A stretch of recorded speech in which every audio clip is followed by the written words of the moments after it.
Welcome back to the Board Game Specialist. I'm Carla. And I'm Melanie. And today we're talking about MelCon. We had a whole weekend of games. It was our birthday weekend.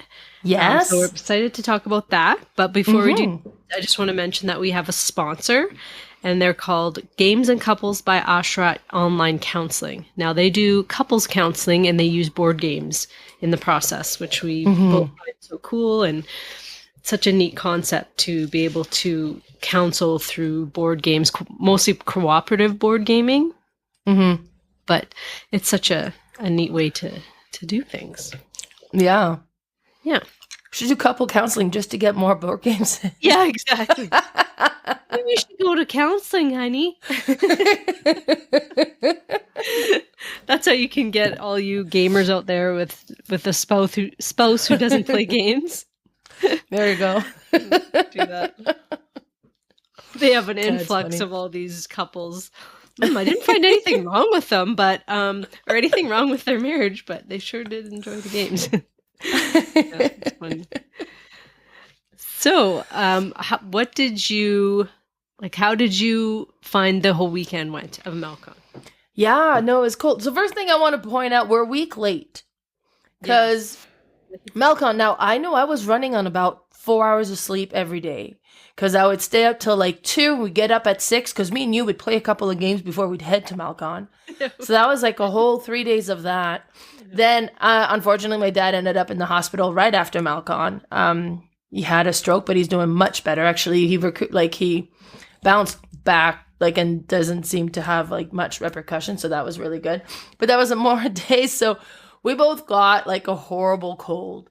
Yeah. We tried to record last Wednesday, and I was like, I can't. I have no voice. You can still hear it in my voice some. But it was so worse before. And I have a tea going. I have a pocket full of cough drops. Trying to make it through this episode. But honestly, it was well worth it. Because MelCon was so cool. So first of all, I want to point out, I started setting up the Friday. Now, this was a big birthday for you. So I made sure to order bunch of decorations.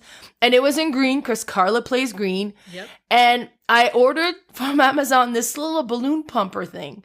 Electronic one. I was perfect, because I'm not blowing all those balloons by mouth. And it didn't work, at all. It didn't do anything. It was just full on broken. And this is just how great Acme is, because the lady that was kind of prepping the concession, one of the ladies in there came and said, okay, that's ridiculous. Give me your balloons. And she took the balloons and took them to the Acme Village office. And they popped, they blew up all our balloons, and she brought them all back. She had the car full of balloons. Oh, wow. And we brought them in and decorated the hall, me and Ashley, because Ashley came early to help set up. And I thought that was amazing. That's awesome. They were great at that concession. Those ladies were awesome. They were awesome, yeah. And then as well, some people were staying at the campground, and the campground was full. And they said, well, then no problem. Just go and sit across from the Legion. That's extra space that you could set up there, and I don't think there was a fee to set up there, but they still let them use the facilities at the campground. So the whole village was just amazing with running the event for this. And then the concession, because I said, okay, if we could have an option for food, that would be amazing. And she's like, okay, so do you want a whole menu? I was like, oh no, just keep it easy, let's have an option. But they had a full menu, and then offering gluten-free and vegetarian. Yeah. I'm out of practice with that. So and then the food was unreal and amazing, and they had these amazing breakfasts every morning, and then lunch and supper was so good, and then the salads were so good. And it was just, the food was unreal. Plus, a couple of girls got together and got us some cakes done up with the Mel's board game room and the MelCon logo on them. And it was amazing because from what I understand, the cakes came from Three Hills, but the printout came from Toronto. They were like just that was all set up for us was so cool. That was I didn't know that was coming. Well, I knew she said she was gonna say, okay, I'm gonna bring a cake. I was like, okay, perfect. I didn't think just too those cakes. Yes, it was. It was so good. It was great. So I know I've posted a lot of pictures on all my social medias. So if you haven't had the chance to kind of check those out, be sure to go and see them. Because yeah, that cake was so well. There was 2 cake, one for me, one for you, and there was like a vanilla and a chocolate cake, and then yeah, no, it was great. So that whole aspect, and I think we were about 30 people who attended overall. I didn't actually count, but yeah, probably felt about like that. I never got, like, I think we were 21 or so the first day, and that was probably the day we had the most people there. But then we had different people on Saturday, and we had like a different group of people again on Sunday. So there was just like, not everybody attended all 3 days, but a lot of people attended one day of the weekend, and it was so cool. And then I played so much. Like sometimes you go to convention, it was like, it's great, you visit a lot, and then you don't actually get to play a whole lot. I played 30 games in 3 days. Yeah. So that was... I think I got 33 in, but yeah, we played a ton of games. Mm-hmm. A huge game fest. Awesome. Yeah, no, it was really cool. That I had brought like a few of my games that like I wanted to play and were on my shelf of shame. So those were a few I brought in the library. And yeah, I played those, and that was got a lot of like new games played, so that was really cool. Mm-hmm. Yeah. So today we're going to be doing our top 9 games played at MelCon. Yeah. So out of those 33 games, which one did we kind of enjoy the most? Now, keep in mind, I made my list when I was delusional with my cold, so I feel differently about it. I was like, what was I thinking? But these are just the ones that stood out in some way. Yeah, no, I definitely ordered mine. Mine are in a definite order. But yeah, I did them right away after MelCon. Yes, and the same thing. Like, felt so sick, but still knew what was fun and what I really enjoyed. So nice. All right, so let's get to it. What is your let's number just 9? get going. My number 9, I kicked myself a little bit for this one because this is one of the game that my friend Justin was selling. Now, when he sent me his first list, I bought a bunch of them. And then I was like, okay, I can't buy them all. And this is one that I didn't pull the trigger on. I didn't really know anything about it. And then he even said, he's like, this is a really good one. I was like, yeah, but there's a lot of really good ones. Yeah. So I didn't buy it, and Michael did. And we played that game over at MelCon, and it's Cheeky Monkeys. Oh, yeah. And it was just so cool. So if you've ever played the game, like I have a card game called No Mercy, which has a similar feel to it. But Cheeky Monkey has like these tile or like these poker chips with animals on it. And then you put them in on a stack in front of you. And as you draw, you can kind of add to your stack. But then if you have somebody else that has a matching animal than you, you can take theirs. But then if you ever draw something you've already drawn this round, you would bust and you lose all of those. But if you pass, then they're safe. They're in front of you, but they're not safe from other players. They can come and pick from you. And then each animal is worth so many points. So whoever has the majority gets that many points. But it was cool. It was so neat. And I really enjoyed No Mercy. Like the card game, I really enjoyed that one. That was cool. But the thing with No Mercy is if you don't shuffle the deck really well, like there's that to consider. With this, because they're all tiles in a bag, you kind of don't have that same issue. Plus that tactile feel component to it just kind of makes it better.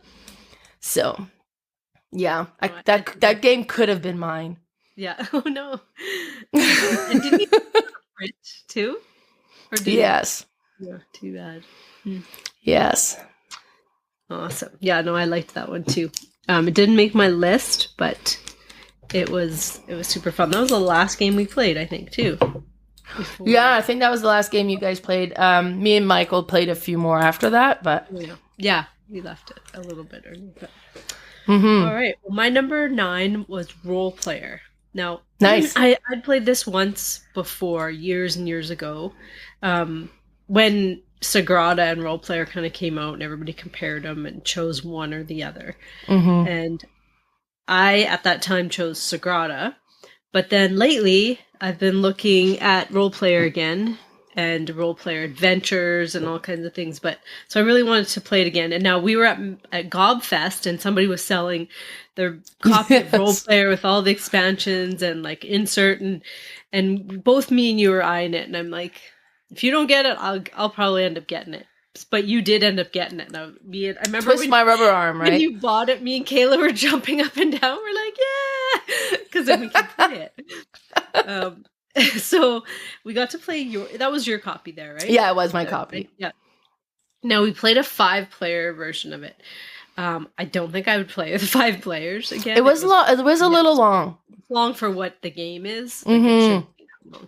We did have, I think, maybe all of the expansions in, but they just add a little bit, so it's not like they add a whole ton of time. Right. But what you're doing is you are drafting dice and you're putting them in these like rows and columns because you're basically you're developing a character with traits. Like a D&D character. Yeah, D&D, but it's like that's just kind of the theme of it. It's not like you're going to do anything with this character after. But it's neat because you have all these different rows of traits and you're going to put dice in them and you'll have this kind of like blueprint that you want certain colors in certain spots. If you get them all, you'll get big points. If you get, like say you get 3, you get so many. If you get 4, so many, and so on. So that you can like kind of go for that and that'll give you points.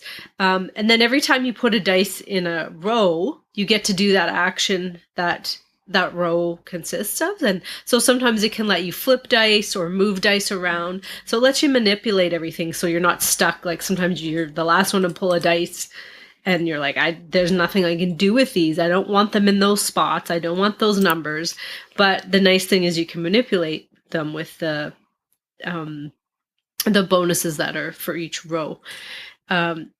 The other thing is with this one we did, I don't know which expansion, probably Friends and Foes, I think it might be called, but it added these little animals on top. Right. So that gave you a whole other row. But then you like could your also... familiars, right? Yeah, familiar. But then, familiar and foes maybe it was. Anyway, and then you could fight like a beast, and that would give you points. And what were those little blue cubes called again? Cubes. Oh, geez, I forget what they were called. Experience points, wasn't it? Or experience? Yeah, or... And so you would kind of save those up because then at the end you all had to fight this one big boss kind of thing. And the more XP you had, the more times you could roll to get a better outcome. So it's really just like a puzzly Sudoku-like game, like I was going to say like Sudoku, like Sagrada, but I still find it very different. Like to me, those don't cancel each other out. They're just kind of have a similar feel, but still completely different to me. But I really enjoyed it. And I know Ashley bought a copy too, and I think she got Role Player Adventures, which is kind of like a campaign type of it. But so... Because Role Player Adventure, is that standalone or is it an expansion for Role Player? You need Role Player for it, but I don't quote me on that. I don't know for sure. But I thought you needed the base game, and that was like the campaign / legacy game that you would use from it, but I don't know 100% for sure. But I've heard the Role Player Adventures is a really good version of playing it. But yeah, so that was my number 9, Role Player. Nice. My number 8 is a game like I discovered a week or so before MelCon, so I brought it to MelCon, and then we ended up playing it 3 or 4 times with different people, and every time we played it, it was a hit. And this is like a tiny little oink game that I wasn't going to buy, actually. This is another game that was at my house from Justin's pile, and I was going to see if I could sell it. And Lee was like, oh, well, let's play this little one, because it was sitting on my table. I was like, okay, I guess we're buying it then. So I opened it and we played it. And it was neat. And this is DroPolter. How do you spell that? And it's DroPolter. Now, Okay. I'm pretty sure that's the English name. I have like a Japanese version, but it has like DroPolter kind of spelt in the bottom. But it's like to describe it, it's a ridiculous game. And is this even really a game? And is it going to be any fun, really? But it really is. I was surprised. And everybody I played with ended up feeling the same way. But you have 5 different items that you hold in one hand. So one's like a little cube, one's like a little shell. And then you have like one that's like a little wooden key thing. And then you have like this little ring thing. And then I don't know if I named 5. Oh, and then you have like this yellow thing that's like a flat little square type thing. And then you shake them in your hand and you hold your hand face down. And then you flip a card. And this card will have different items, like from those 5 items on the card. And then once you flip the card, you open your hand, and using only that one hand, not using your other hand, you have to drop just those items out of your hand. Now, if you drop anything else, like, do you sorry? look just by feel? Yeah, you can look. You can look and then try to. It's harder than it sounds. And then if you have tiny little hands, that increases. Mind you, Lee has big hands, but then he can't reach the bottom with just his one hand, right? So it's interesting. And then you got to drop. Then the first one to drop just those things, then reach to grab the ghost, and then they win that round. And then they get a little bell that gets added to their hand. So now they have an extra thing they have to hold.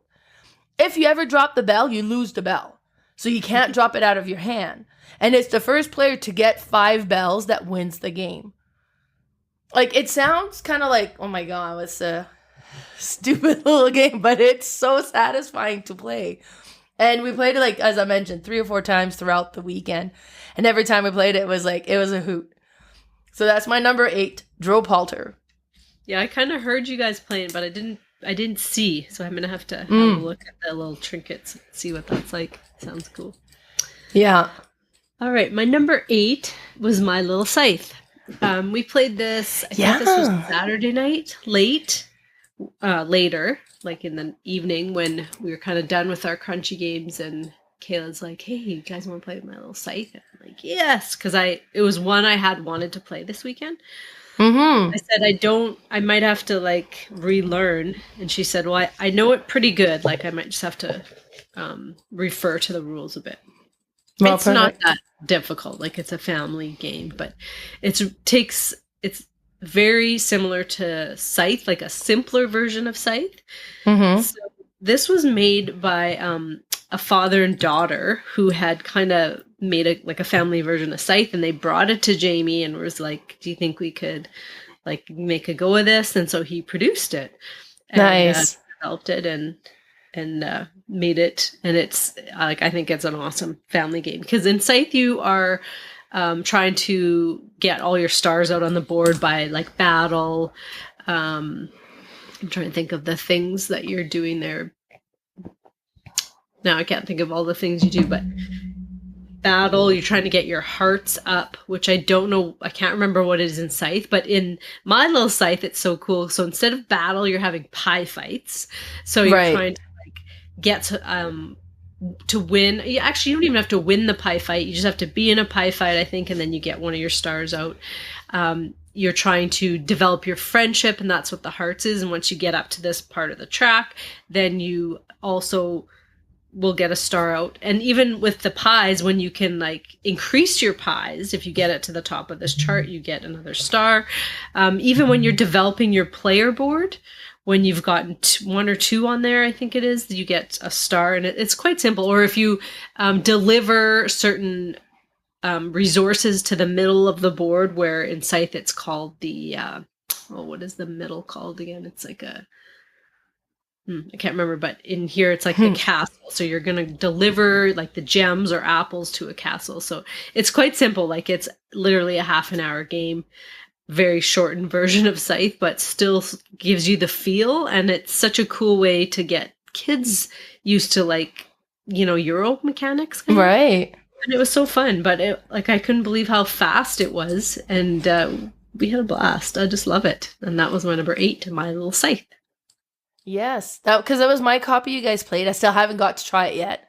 I was playing another game at the time, so I missed out on My Little Scythe, but Cool. My number 7 is a game that we played at that first night, late at night. And we played a couple of games. It was just like the 4 of us left.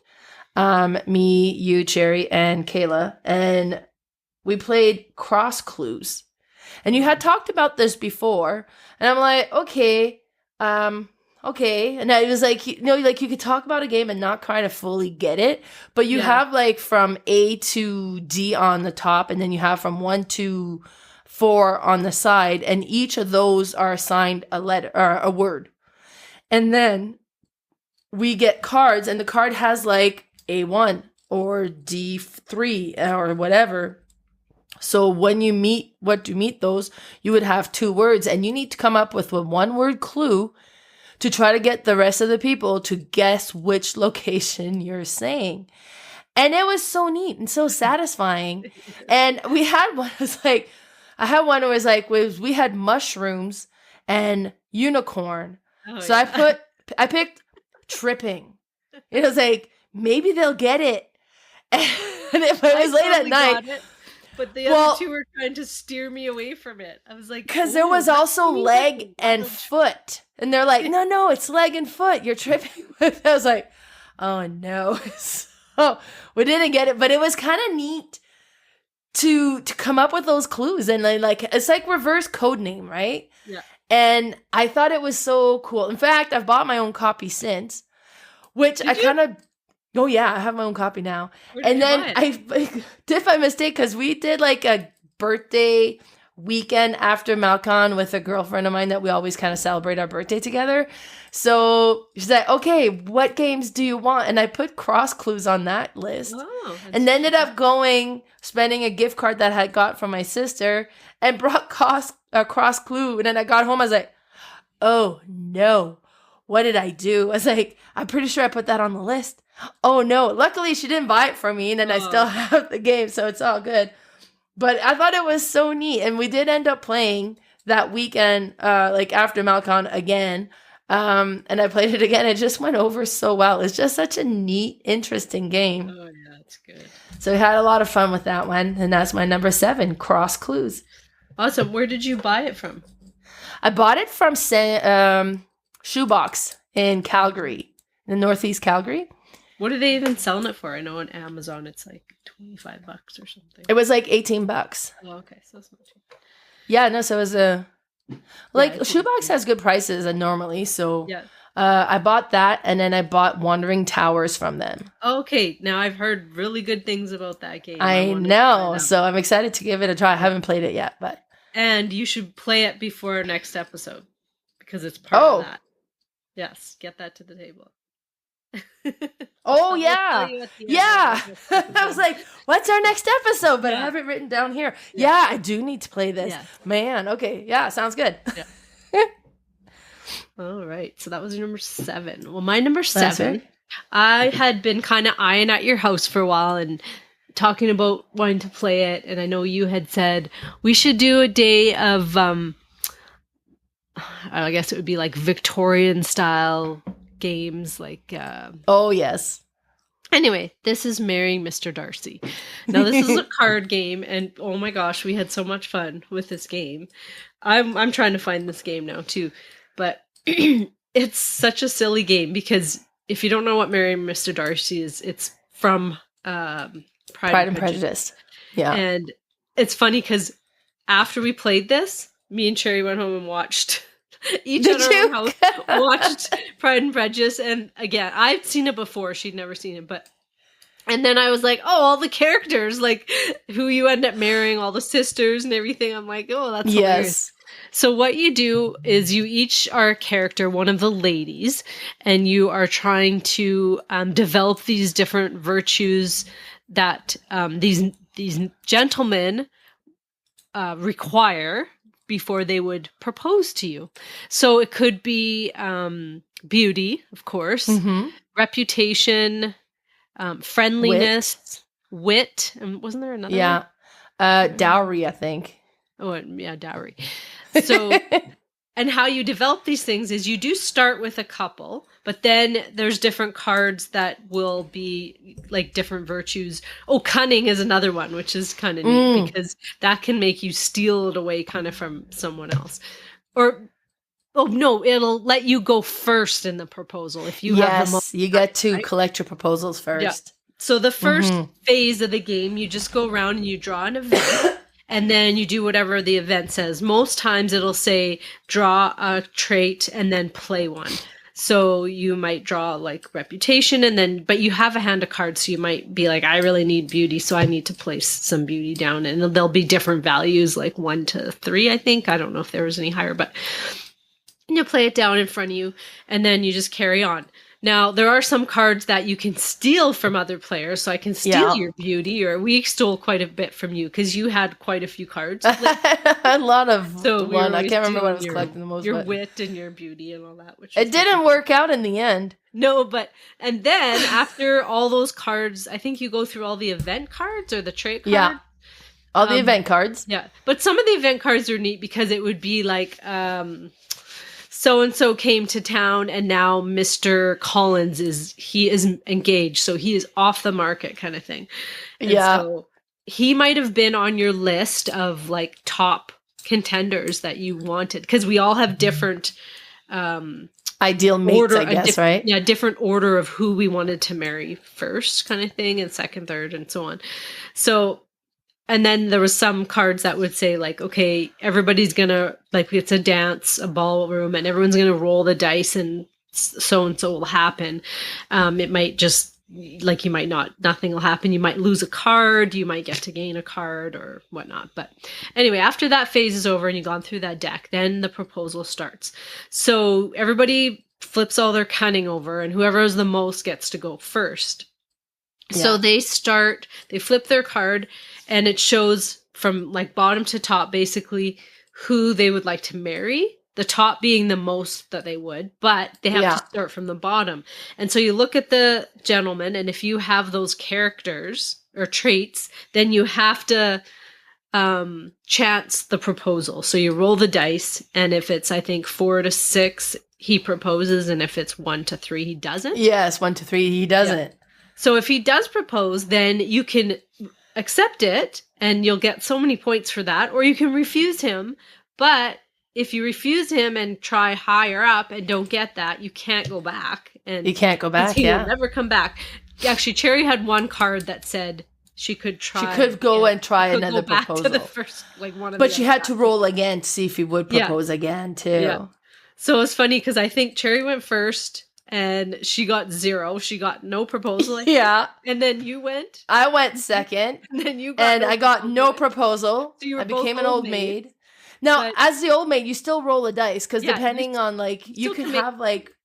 Yeah, I rolled horrible as an old maid as well. I was a burden on my family for the rest of my life. One of the ladies, she was an old maid, but she rolled well because then her she became an author, was taking care of her, and so she had like not the same amount of points that I did. End up getting proposed to. Her cousin took care of her, but it was so funny. And then that's not it. Like, it's not just that points, because you add that up with all your traits, I think. Yeah, I think your traits give you value as well. Yeah. But I think I was like dead last. Like, it was so bad. I can't remember if I was first or second, but I got. Because I think I had 3 proposals, and they all didn't propose. 3 options of right.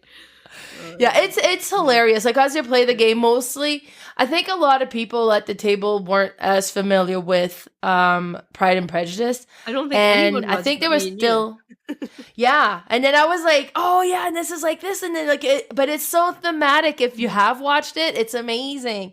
So I was like getting all these references because I have watched Pride and Prejudice way too many times. Yeah. But like it was still, I think, entertaining for everybody. Oh yeah. But yeah, no, I quite enjoy that one for sure. Good. And so yeah, I went home and watched that, and then it set me on a spiral. I watched Jane Eyre. I watched Little Women. Nice. I had just finished Downton Abbey, so I was getting them all in. It was really good, but it's a quirky game. It's definitely going to not be for everybody, but I had a lot of fun, and that was number 7, marrying Mr. Darcy. Nice. Well, my number 6 is another one that we played that late night. So far I have a lot of like fun little party games because they were so easy to play, and then we played a few of them. And this one is Fun Fact. And it's extra fun. Like, it's so much fun playing it with friends and kind of like, because you'll be like, okay, how much do I know these people? It's some sort of questions like, okay, from 0 to 100, 100 being the most, 0 being the least, how afraid of heights are you? Oh, yeah. And I was like, okay, well. None of us knew about anybody. No, like we haven't talked about it, but I was like, okay, well, I mean, Kayla's like a volunteer firefighter, so she's probably pretty brave. So I'm assuming I'm after her somewhere. But I'm not scared of height. But if I'm on really high and I look down, I will feel queasy. So I guess I'm a little scared of height, but I'm otherwise not. I wouldn't say I'm scared of height. So I was like, okay, I don't know. I say I would be 76. And I was like, place myself there, and that was way off. Like, you guys were way more scared of heights than I thought you would be. But it was like just stuff like that. So it was just so interesting just to see where everybody kind of put themselves and where they thought each other was. And I was like, okay, because you put one, it was like kind of like timeline fashion. Okay, I'll put mine first. Okay, well, I think I'm less scared of height than Melanie, so I'll go above, or whatever it was, like from low to high. And then it was hilarious. And I think that was just like, to play among friends is just a really fun way of learning things about each other. Yeah. Mm-hmm. Yeah, no, it's funny. Wasn't there one? There was one about push-ups. How many push-ups can you do? Oh, yes. And then we're all trying to figure out, okay, who could do more? Like, I was like, can we use decimal? Yes. Can you do a half? Like, they're going down half. I just can't come back up. Oh my God, I'm so weak. It's fun. But yeah, it was like Kayla was like, oh, I can do like, but then yeah, she's a firefighter, so she's like, I can't remember what her number was, but at least 15. Yeah, I think she said 15. I was like, holy crap. And then I said 25, and we were all like, okay, are we gonna have, because before we're like, are we gonna have to prove this? Yeah. So like, yes. So I'm like, okay, well, I'm gonna put what I could do, but nobody made me prove it. So yeah, you'll never know. That was a funny one. Yeah, it was a neat game. I did enjoy that one. I didn't buy this one yet, but it's probably one that I think I would like to add. Yeah, it's fun. Yeah. Awesome. All right, my number 6 is Vikings Gone Wild. Oh, this yes. one we had talked about in our Viking games, and I hadn't played it in a long time. I wanted to play it. I wanted to play the team variant, and we got to do it. And me and you were a team against Kayla and Cherry, and yeah, it was awesome. It's just whatever I thought it was. And it's like, it's not a complicated game. It's just a simple deck builder where you are buying buildings and defense and offense and just trying to attack their buildings and stuff. And it's not very, what's the word? It's not like battle heavy, because when you attack their buildings, the only thing... Nothing bad happens except they get points. You can take one of their resources sometimes, only on certain buildings, and there's only 2 buildings. I think you can do that. But other than that, you get points yourself, and theirs just kind of goes to under construction or damaged or whatever, just for that round. So it's not detrimental to the person being attacked. But it's just so fun because you can also, there's these, I can't remember what the cards are on top, but they're all these different, like normal market? Deck builder cards where you can draw 2 more cards, or you can pick one out of your discard pile, or you can actually attack some of the undead that come up there. And then every time you get to certain points, then you get to draw these really cool like cards that can go into your deck, and they're very valuable. There's missions that you complete, and a lot of them are quite simple missions, especially at the beginning. True. That you can kind of do, and then give you extra points. And it was funny because we were beating them quite handedly, and then all of a sudden they caught right back up at the end. But we ended up winning because of the end game goals. I think we got 3 out of the 4. So that was how we kind of did it. It was tight. Back though, they came right back. I think Kayla made a huge attack, because depending how many successful attacks you have on buildings. So if you had like 4 or 5 successful attacks, you get big points. And Yes. if they can't defend them, then because sometimes you'll leave cards in your hands for defense, then they successfully will do that. And it's kind of neat because with the team variant, like I can give you a card, or you can give me a card, or I can give you a resource, you can give me a resource. So it kind of it's helpful when you're being attacked sometimes, or when you're wanting to do an attack. It's just so neat. I really liked that team variant. It was fun. So I got to play that. I was so happy. My number 6, Vikings Gone Wild. Yeah, that was a cool game. My number 5, I'm counting it as a MelCon game, even though we technically played it at my house. Oh, yeah. But it was on MelCon weekend, so I'm counting it. And that is Ankh'or or Ankh'or. I'm not sure how you pronounce it, but it's like a 2-player Is it only 2-player? Egyptian themed game. Oh, I didn't realize it was only 2-player. Right? I mean, we played it. I'm pretty sure.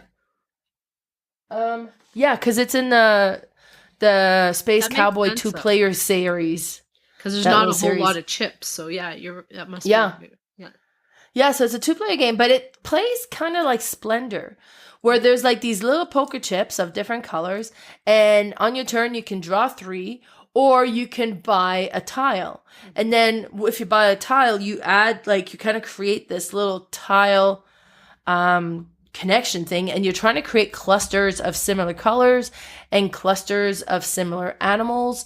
And these different things. And some cards will, or some tiles will give you just bonus points. Some will allow you to go like a second turn. You can also build on a second level. And the benefit of building on a second level is you can pay 1 token less.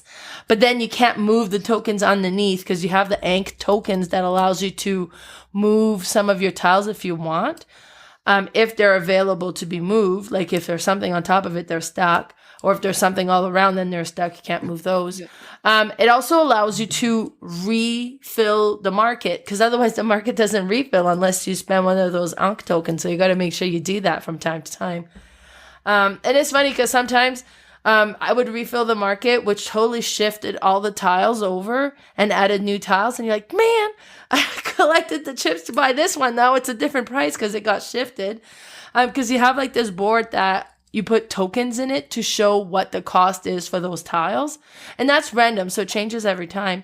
But as the tiles shift, if they shift, then it changes the cost of them. So I played it with you. I've played it again with Lee. I do like it. It's a neat game. Did you play it with Lee? Yeah. Oh, good. Yeah, no, it was cool. Yeah, so I was really glad we played it. That was one of those ones that I own, but I hadn't played yet, so off my shelf for shame. And that was Ankh'or. Yeah, that's awesome because it was Saturday morning, and I heard you were up, and so I messaged. Well, I heard somebody upstairs, so I'm like, "Is that you up? If so, want to come down and play some games?" It was like 6 a.m, I think, or 6:30. Yeah, something like that. 7, I don't know. We weren't going back to MelCon till like 8:30. I think it was in the 6s, but so came down, and I was like, I really want to learn this game, and it was Factory Funner.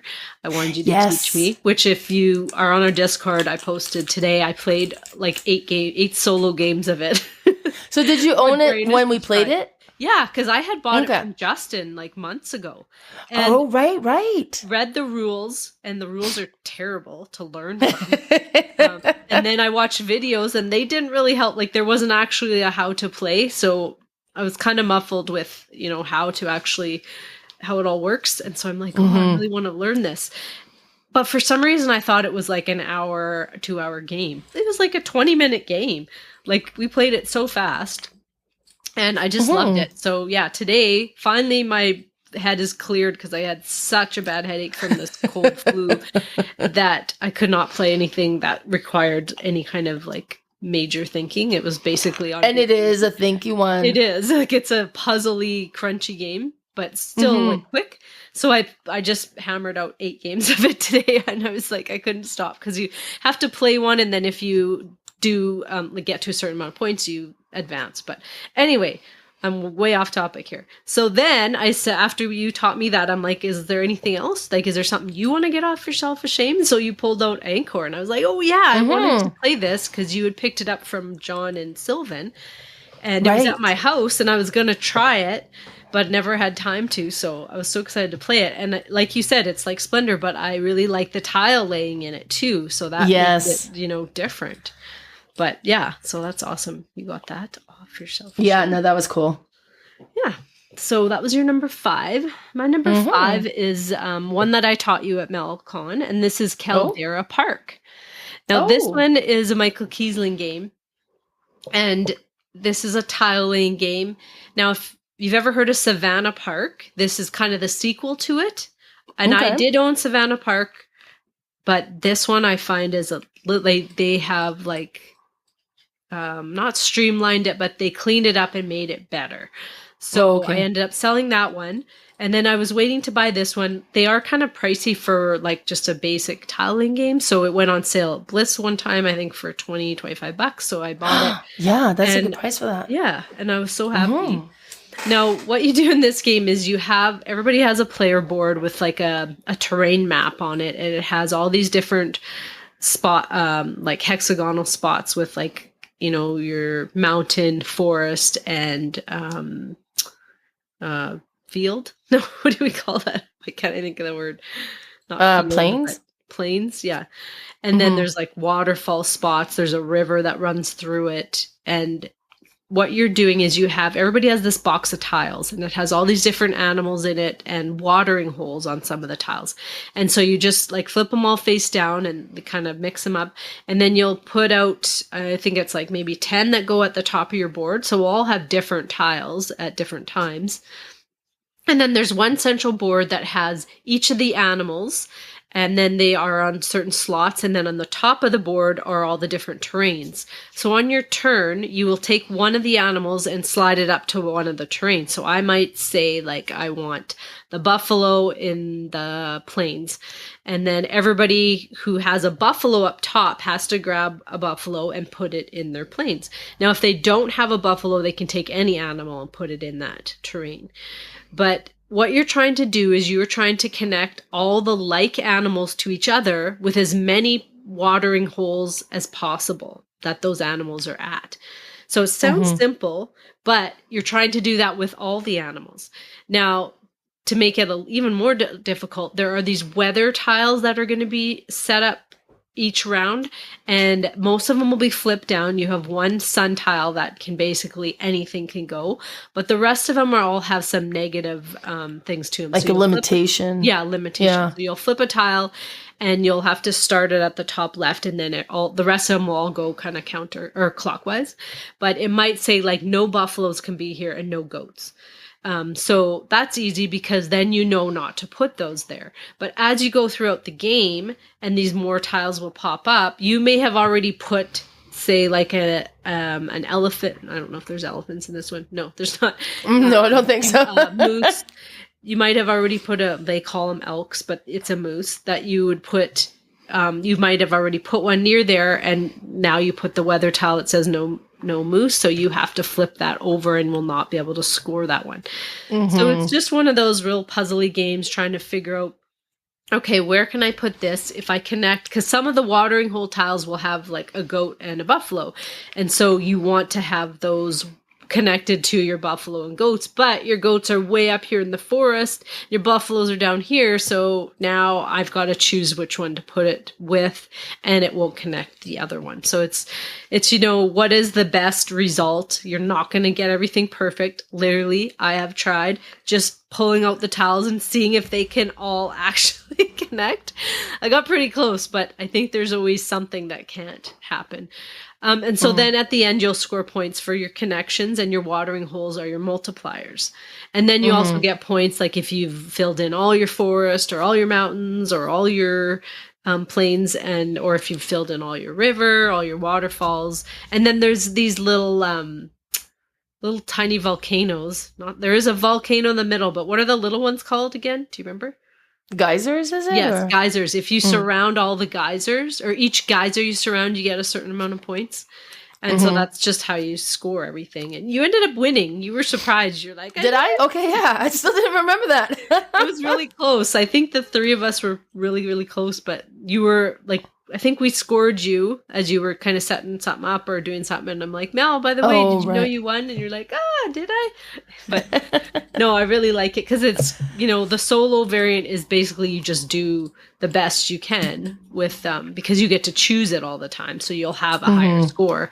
Whereas when you're playing with others, they're going to make some choices that you wouldn't want. But it's really neat. It's a really cool tile-laying game. And yeah, that's my number 5, Caldera Park. Nice. Yeah. My number 4 is Caldera Park. Oh, nice. And I thought it reminded me of Cascadia. It's almost like you're playing Cascadia, but every animal scores the same. Your cluster multiplied by your watering hole. And it's more structured, like, because you have the board, like your layout and your map is already set up, but you're filling your terrains with the animals and trying to create, the best option for scoring. So to me, it had like a Cascadia feel to it, but just kind of taking it a bit more in a structured environment. And it was neat. I quite enjoyed that. Yeah. And there's another map on the other side. So I'm okay, sure yeah. they'll come up with more maps or something, but it's kind of neat. It makes it a little more difficult. I think we played on the easier side, but yeah, awesome. All right, that was your number 4. My number 4 was Moonrakers.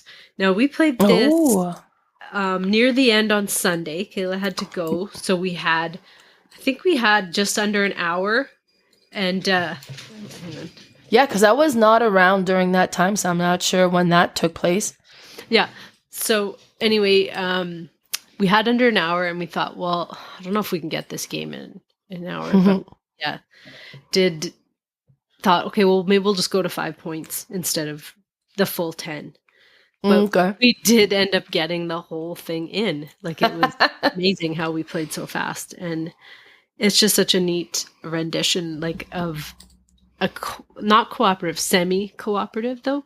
And so you are trying to like complete these kind of missions, but you need help like most of the time. You can't do them on your own. Maybe near the end you can, but you can't throughout the game. So you'll have to take, and you can choose who to take. You can ask to take all of them. You can, choose whoever, but, and then you can like negotiate what each person is going to get out of the deal, which is kind of neat because then you have your negotiation in there and everything. And then you're welcome. Sorry, my daughter's boyfriend was just picking up their puppy, and I was nice. Kidding. He doesn't know I was recording, I don't think.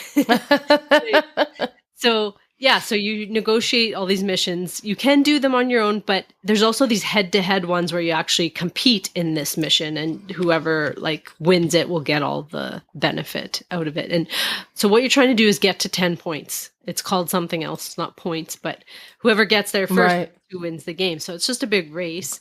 But cool. Do it, and you can do it in different ways because each mission will give you a certain amount of points. It'll give you money.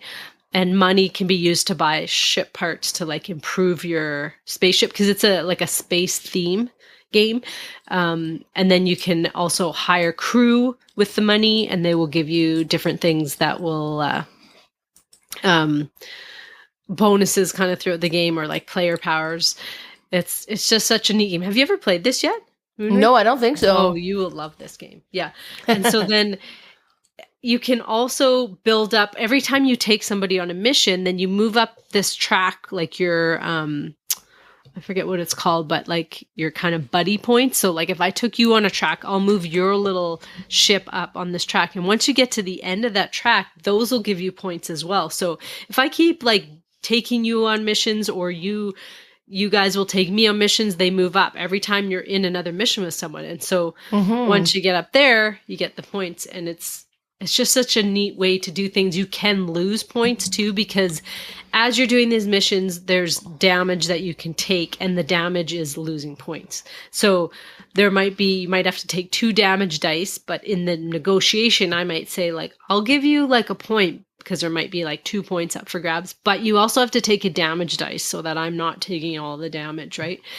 And then you can have some cards that will cancel out the damage. And then you have cards that will give you actions or get you more cards to draw because it's a deck builder as well. It's just such a neat game, so different from anything I've ever played. I've played it quite a few times now, and I really like it. It seems like the more I play it, the more I really like it. But I always kind of shied away from it because it's a space-themed game, but it's really neat. And I think it's one of those, the more players, the better almost, because you have more people you could take on missions, more options of different things. But yeah, that was my number 4, Moonrakers. Nice. My number 3 is a game that I had hum and haw about buying a long time. Every time, I was like, oh, is that going to be any good? Do I want this? And I was like, oh, maybe I should. No, I don't know. And then it's, and I was just back and forth for years on this one. And I finally found it secondhand. I think I bought it at Card Treat, actually. Oh, really? Yeah, and that's Call to Adventure. And I bought it because I was like, well, let's see. And I opened the lid, and I was like, oh, yeah, I'm buying this. Because you have these runes. They're two-sided. You had me at dice, runes. I guess. Right? And you got a bunch of them, so the component looks amazing. So I was like, okay, I'm buying it. But I had never played it. So Michael was there, and I was like, and we're just kind of sitting around last day, and I was like, oh, have you ever played this game? And he's like, yeah. And I was like, oh, okay, want to play it with me? And you guys were playing something, I don't remember what. And then me and Michael sat down and we played this one. And it's really interesting because if you read about it, it's like, oh, you build a story. And I was like, I don't know. What do you mean you build a story? So I was not really into it. But what happens is you have your character and you're going to have different cards that you can try to accomplish. And there's 2 things you can do. You can kind of complete the top portion or the bottom portion of each card. And each of these cards are going to be add to your character's adventure, something's happening to them. And you add 3 cards to each era, and you play over 3 eras, and then you kind of create your story. But depending on okay, well, I'm going to try to do this one, and my character has these symbols on it, but depending on the card that you add, that you accomplish and add to your story, that gives you new symbols. And when you're trying to accomplish, it'll be okay, well, I'm going to try to do this one, and this one has that symbol, which I have 2 matching, so I get to pull out 2 of those runes, plus the base runes, and then I can spend these things to add these black runes, which could make me win, or it could also kind of give me almost damage my reputation or something, right? And then you roll these runes, and then depending on which side they land on, whether it's count as a success or not, and then you count how many success you needed to accomplish the story. Okay, great, it was successful. So then you add this to your board, and now you have more that you're adding to your character, and you have more runes you'll be able to roll. I was impressed. It was not what I expected. It was better than what I expected. And you kind of play these 3 rounds, and then because you start with the first level, and when you've built 3 cards, you go to the next level. So you might be at different levels compared to the other players, depending on how they're performing and how you're performing. And then at the end, everything kind of gives you points. And depending on how good or bad you are, that may give you points or negate points as well. And it was cool. And just the component, those rune that you roll, that was so neat. They're gorgeous. I was so... Yeah, so I quite enjoyed it. And I finally got that off my shelf of shame at MelCon as well. So that's my number 3, Call to Adventure. Yeah, when I looked over, I was like, what is this? Now, I remember looking at this game when it was at Card Treat. I opened the box. I did not see the ruins or that. But I was like, oh, I must have just seen the cards, but I really liked the cover and kind of the theme of it. And I was like, oh, I was kind of thinking about, but you bought it, so I'm like, cool, and I'll get to play it. And then when I see you and Michael play, I'm like, whoa, that's so cool. I'm definitely looking for that one in the used market now. Did he know how to play that, or did he? Yeah, he had played it before. Okay. Yeah. Yeah, no, and it was quick. I think we were playing Moonrakers when you were playing that. Oh, is that what you guys were playing then? Yeah. I don't think yours went much longer than an hour. No, it wasn't too long. Yeah. No, that's awesome. Yeah, definitely want to play that. So that'll be another one at your house when I go. Be like, can you teach me? Yeah. All right, my number 3 is Azul Summer Pavillion. Now this one I had, I think I messaged you that morning if you had this, and you're like, no. I'm like, okay, I'm going to bring mine. It's the first day of summer. Our birthday is always the first day of summer. And this game always feels summery to me, even though it's an abstract tile laying game. But it's the summer version of Azul. And it's really bright colors. And I actually love this game. And they actually just put it on Board Game Arena like the week before. Oh, nice. So I had been playing it there, but I prefer to play especially chunky tile with games. The tactile, with yeah. actual tiles. So we got to play this. Now, this one, there's a few differences from the main Azul where you are drafting tiles from a factory and you will choose all of one color and then the rest go in the middle. Whereas this one, there's always going to be a wild tile each round and it's always going to be a different color that's wild. So if you choose a tile, you can never just choose a wild tile. You have to choose something and then you will get to take one of the wild tiles if it is on the factory. So, and you only get one of them. So if there was 3 wild tiles and 1 other color, you can only take the other color and 1 wild tile and the rest will go in the middle. And so then you don't actually put them on your board until the end of the round. So you just kind of stack them or slide them all to your side and then you keep drafting and drafting till all the tiles are gone and then you will put them on your board. And how the boards are, they're like in a mosaic. That's how I can describe it. Okay, yeah. You are placing them, so there's all different colors of mosaics, but each mosaic is one color.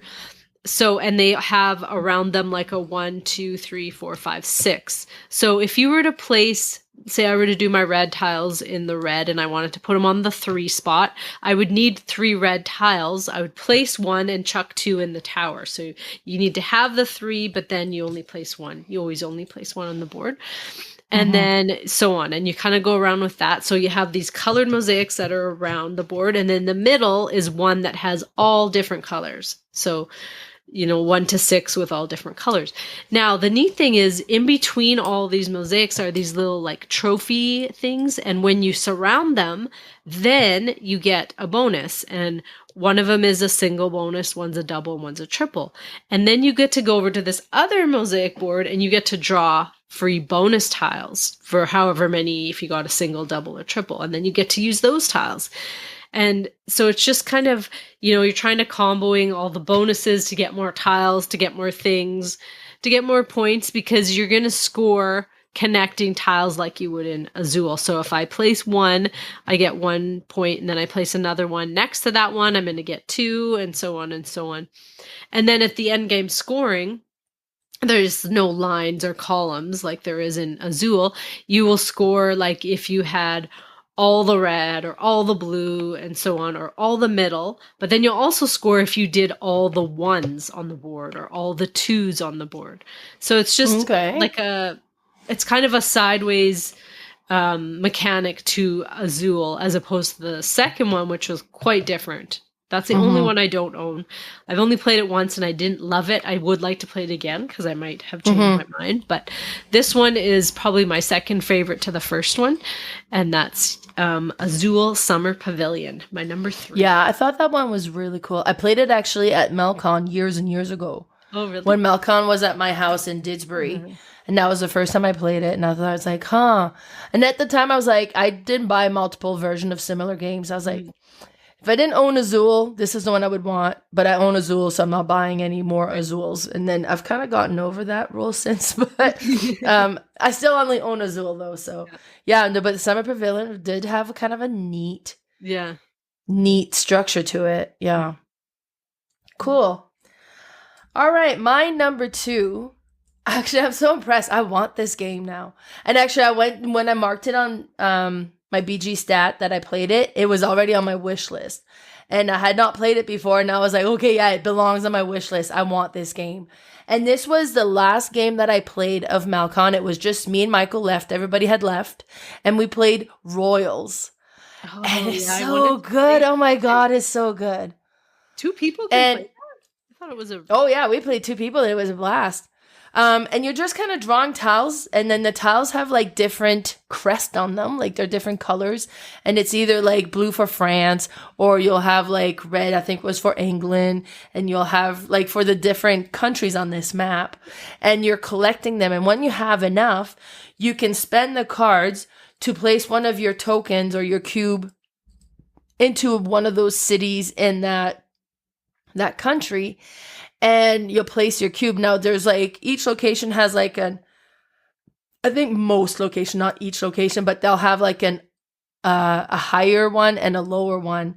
And each location that you place it on is going to be worth so many points. But it also has like a royal depicted on it, or like it could be the king, it could be the queen, it could be like all these different things, or it could be like the cardinal, or it could be different things. So, okay, great, I'm putting this one. This is the queen, so I get to put one of my token on the queen space, and like it's an area control. So when it comes to scoring, and you score a few times, whoever has the majority of certain countries gains the benefit, but also whoever kind of places on the different cities in the country and gain like kind of first access to that, get like a token as well that gives you extra point also.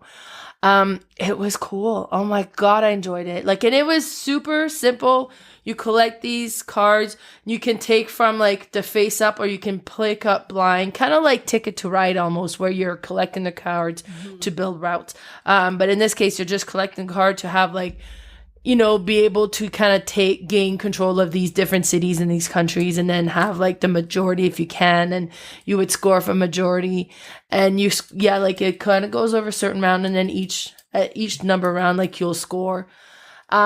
And then at the very end, also you kind of score the royals that you have the most influence with as well. So cool. I want this game. Royals was so neat. It was so fun. And I want it. It's on my wish list. Yeah, it looks cool. And I've actually had my eye on this game for years and years and years. And back like probably 6-7 years ago at our CompuSoft, they had it in like the sale bin. Oh. And at the time I was buying so many games, and I'm like, oh, if it's in here, it's probably not that great, but it's like, like, why didn't I buy it? Why didn't you buy it?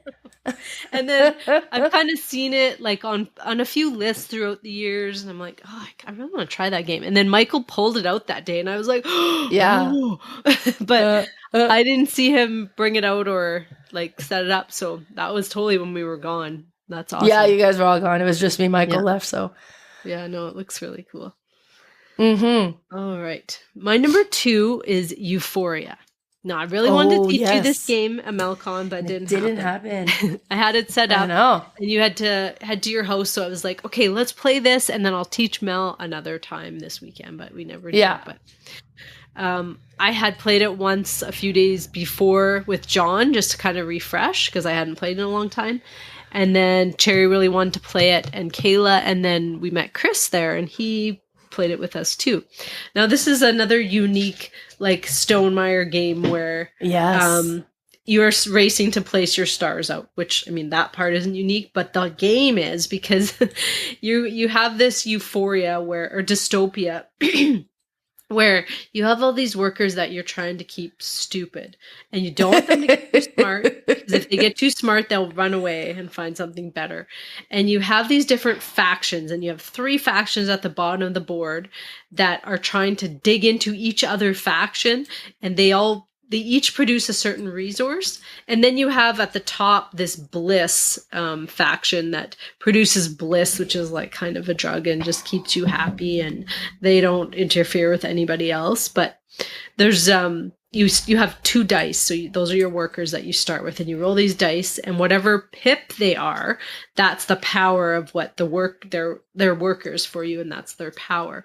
Now, if you ever get to a certain amount, like I think it's 16, which with 2 dice you can't, but you also have a track of your knowledge. And once you get higher knowledge, every time you roll your dice, when you get your workers back, you have to do a knowledge check. And if you're over 16, one of them will leave, and it's the highest one. It's the smartest one that's going to leave. So you want to keep it under 16.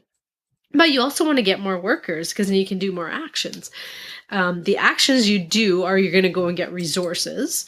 And what you need the resources for is to build up these markets to get artifact cards. And what the artifact cards do will help you in the markets, but they'll also help you fulfill this faction goal that you have, which will let you put out a star. You're also moving up these tracks, and each faction, depending when you collect a resource, it'll move up the faction track. And once this faction track gets to the end, if you have that faction as a hidden card, you get to flip it over and put a star on it right away, and then you get that bonus on there. You all start with one flipped, but it's neat because there's little 3 sections on each of the worker placement spots where you go to collect resources. Now, if you put a number 3 there, you're going to be in the slot from 1 to 4, and you'll get 1 resource, and then you'll get to move up that faction track. But if you get above 4, then you get to get 2 resources, I think. But then you start to gain hearts, which is I forget what that one's called, but that helps you carry more cards in your hand. And then if you get to the 3rd level, because you'll add dice, as soon as I put 1 and then you go there, you add the pips to mine. Now the 3rd one, you might get 2 resources, but you start to lose knowledge, which is good sometimes because you might not want to have a bunch of knowledge, but there's certain places where you go where you need the knowledge. So then you got to build that back up. So it's just kind of like balancing.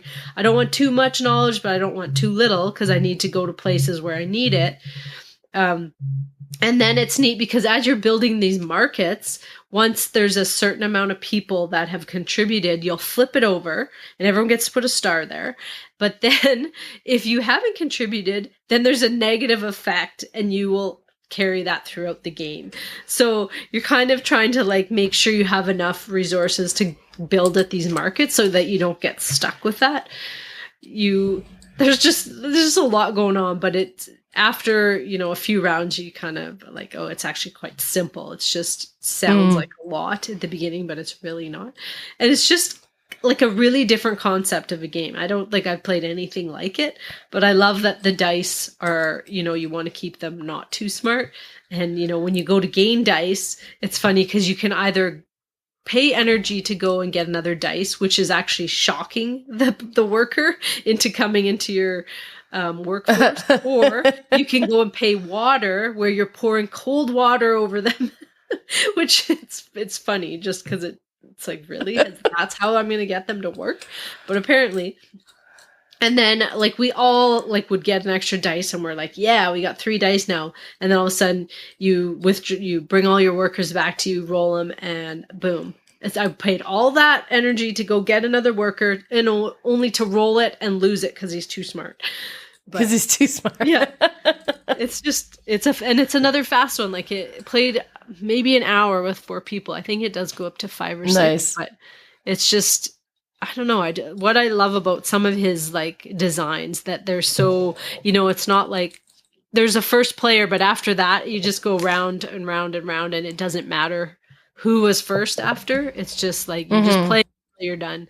And you do get equal turns. So if I got my 10 stars first, then everybody else gets 1 more turn.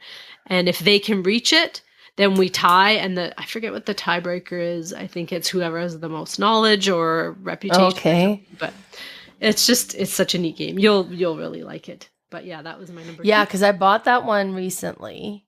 After our top 9 Stonemaier games, I'm okay, I'm intrigued. And it's one that I've been intrigued about a long time too. And it's just that dice worker placement thing is just something I really wanted to try out. So that's cool. Yeah. All right. My number 1 is another actually Stonemaier game that I bought along with that at the same time as I bought Euphoria just a couple weeks ago. And that is Expedition. So my friend Ken was over and I was like, have you played this one before? And he's like, yeah. And he was kind of sitting there. I was like, would you mind teaching it to me? Because I know he doesn't like to play 2-player games much. He likes top player count. He likes to play in a group. And then just as we're setting it up, then my friend Allison showed up as well and joined us. So we played it a 3-player. And it was so neat. I really enjoy this one. Yeah. So you have these cards that you'll put like on the left side of your board, and those are the cards that you have that you can play. And the first time like that you start, you can move, play, and activate a tile. So you would move your thing, and then you can only move so far. And then once you get there, you can activate the action that location does, and then you can play a card that'll do another thing. And then afterwards, any turns afterwards, you can do 2 of the 3 things. So then let's say I decide to move and activate a tile, then I'm not playing a card. So I cover like the play card because I'm not doing that one. Then the turn after that, I have to do 2 more things, but one of them is going to have to be play a card, and I have to cover one of the other action that I did, and you do that. But eventually you would kind of take a turn to reset, and then all the cards you've played, you take them all away from the right side that you've played them, and you can put them back onto the left side, and now they're available to play again. And it was kind of, I don't know what I expected. And I don't know if it compares at all to Scythe, because I've never played Scythe. Yeah. Kind of. And then this is a table hog. We ended up putting 2 tables together to play this one because it's a big game. Yeah. But it was setting it up on like one of those rectangle, like, just like convention tables. I'm like, I want to see him get that. And then all of a sudden he starts pushing the other table. I'm like, okay. Yeah, put the sense. Like, it might have worked, but it would have been so tight. Yeah, so you definitely need the space to spread with this one. So get your biggest table, and that's the one you're going to play this on. Mm-hmm. But it was so neat, so satisfying. And then you're going, and then like you get like these workers as well. And if you activate a card or you play a card, you can also spend a worker to do the extra portion of that card. And then you get like more things you can do with that card. But then that worker is there until you reset because it's kind of tied up. But then when you reset, all the workers you've accumulated, you keep to come back and they're available again. And then you can play them on these other cards. But then some of the cards you can actually kind of do like an upgrade where they get tucked under your board, which is good. You want to do that. That gives you kind of different things, but then you don't have those cards available to play anymore, and you want to go and collect more cards. And you also explore, because some of the tiles are face down when you start, only the bottom tiles are face up, and you'll have like some of the missions you're trying to accomplish, but the mission, you have to be on a certain tile, so you got to go find where that tile is to begin with. And once you get there, if you got the requirement, then you can complete the mission, and then that gets tucked under your board, and then you tuck on, like, it has like that because you kind of decide what you want to do, and then multiplayer card use as to where you're going to put it. But it was neat. I really enjoyed that one. I thought it was so cool. Hence why it's my number 1. And then I bought the retail copy, but I have a bunch of Scythe coins. So we pulled out the metal Scythe coin and played with those instead of like the cardboard coins. And it was great. Yeah, it was so cool. So yeah, I'm glad you liked it because you just bought it. And got another one off your shelf of shame already. Yes. I did great for getting games off my shelf of shame that weekend. Yeah. Awesome. All right. My number 1 is Concordia. Nice. Yes. You guys played that. Yeah. And I thought we had played it with her once, but maybe not. And she was like, she knew I loved it. So she's like, I got all this stuff, but do you want to play it? You could teach me. And then like, yeah, anytime. Like, I swear this is probably still my top 10. I don't know for sure, but I love Concordia's good. It's such a simple mechanics.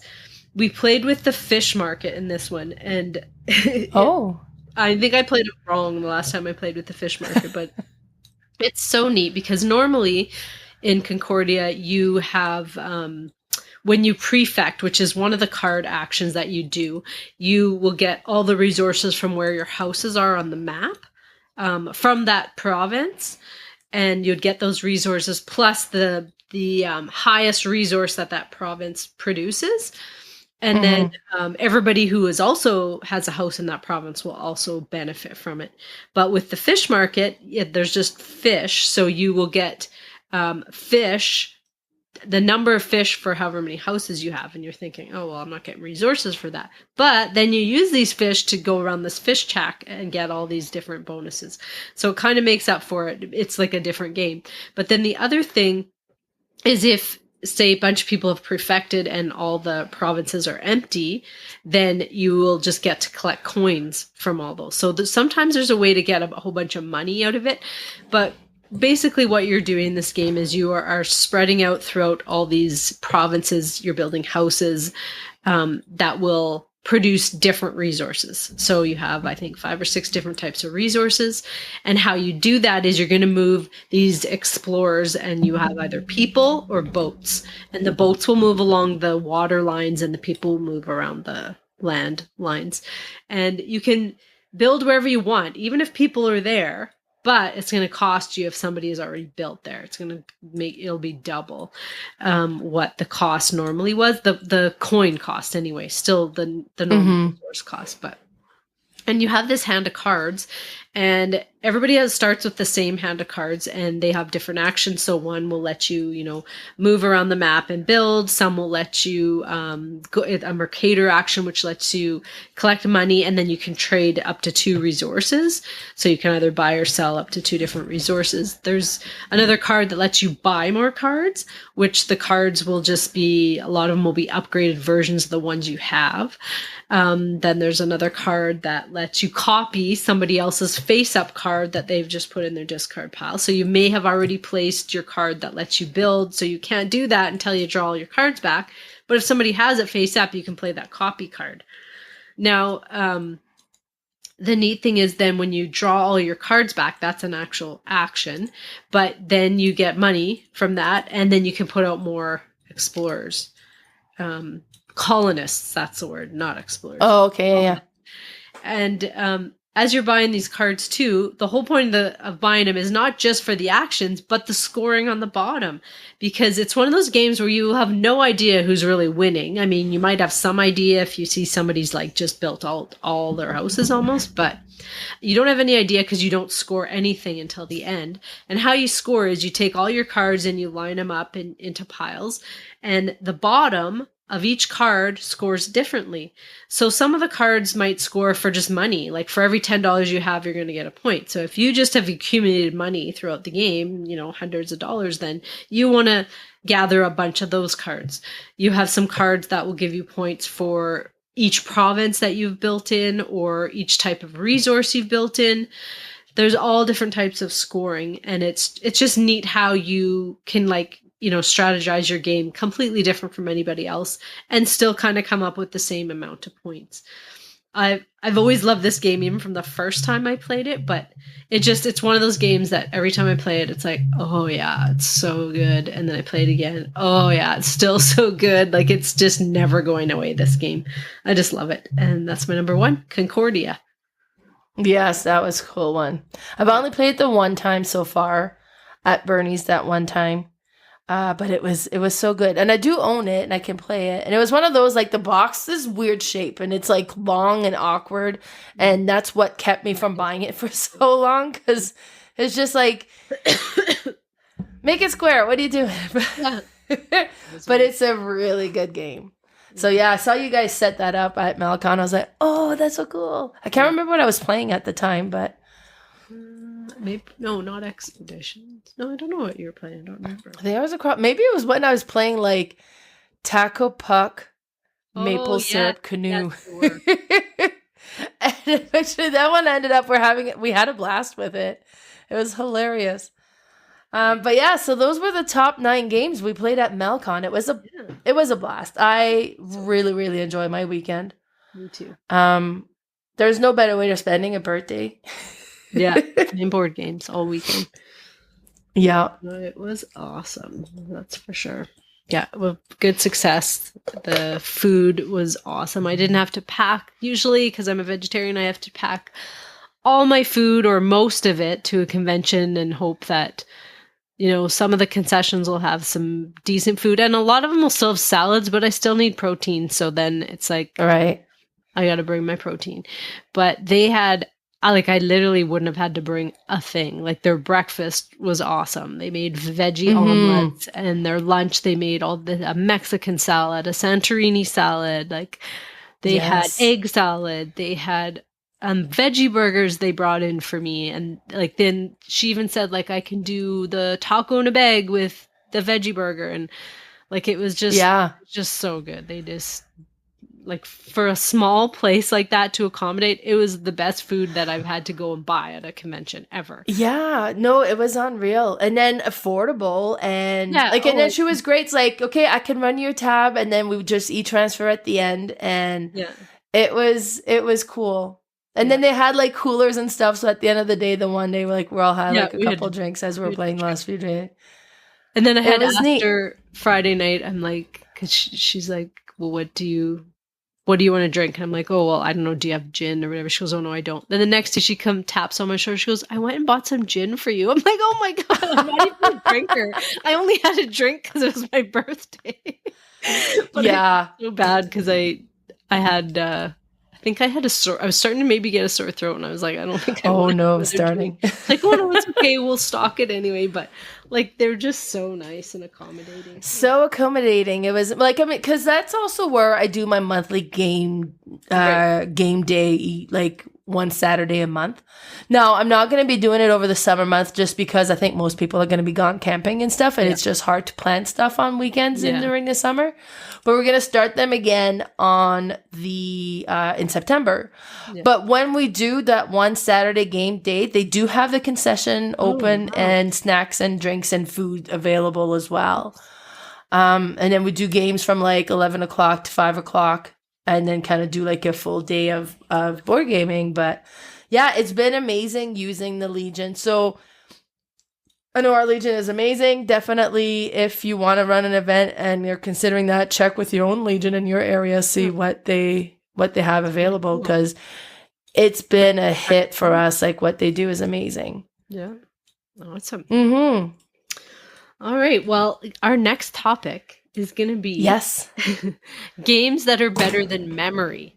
Now, you might be like, what? Or basically like Go Fish games we're talking about here? No, these are going to be, you just wait. Some of these games are going to blow your mind. No, I've already done my list for this one because Sid, I haven't yet. And then I was like, I kind of half forgot about it. And you're like, oh yeah, you got to play that Wandering Tower before that. I was like, really? Why? What are we doing? I was like, oh, right, yes. Yeah. It's going to be good. But until then, where can people find you? So I am on Instagram at Mels_boardgame_room. My Facebook page is Mal's Board Game Room, and my YouTube channel is Mal's Board Game Room. And we also have our Discord, so be sure to follow us on there, and we'll have the link down below so you can join us there. And then actually people have been sharing lots there. It's been neat. Yeah. I haven't shared a whole lot this week because I've been feeling so crummy and not really playing, but I'm playing again, so I'll have more to share. How about you, Carla? Where can we find you? Yeah, I'm on Instagram at boardgamespecialist, all one word. And on Facebook, I have a page called Red Deer Board Game Fanatics. And yeah, I didn't take any pictures at MelCon because I knew you would cover all that. Because you don't just take pictures of the games you played, but you take pictures of all the games. So yeah, my games are also in Mel's pictures. So, and I haven't been playing much this week other than BGA. But today I did post my Factory Funner games. So I'll be back at it again, posting away. But nice. Until next time, thank you all for listening, and we'll talk to you later. Bye, everybody.